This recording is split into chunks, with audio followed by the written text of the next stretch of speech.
of January 2023. Abanyanyimba sensemo ya Gilgil eyogotoka ime county ya Nakuru bono nigo bachakire omurobere bokumurigia omukagerwa oyomo oyobetega goita omurugi oye nabo igo omwana oye we miaka ebere ase chinsemecho korengana na barabo nigo bakwera buna nigo omukagero oyo akorete gekore ekyo magega yogotwara liomana ase enyumba yabo piga nduru kwa hii boma.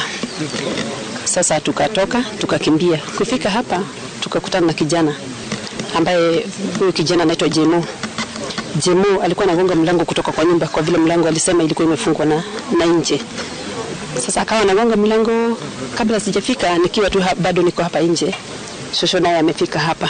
Jemo akatoka kama ameshika mtoto wao. Akasema mtoto wetu amekufa na mama pia ameuliwa. Kini venye tu ameishi miaka mitatu ambayo hii ya nyuma amekuja akiwa anabadilika.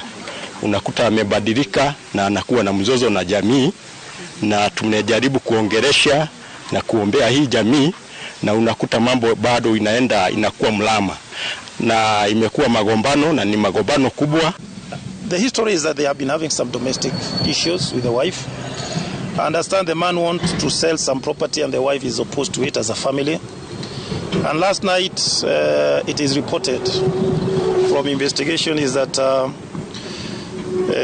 in the night he took a crude weapon and smashed the head of the wife while she was asleep.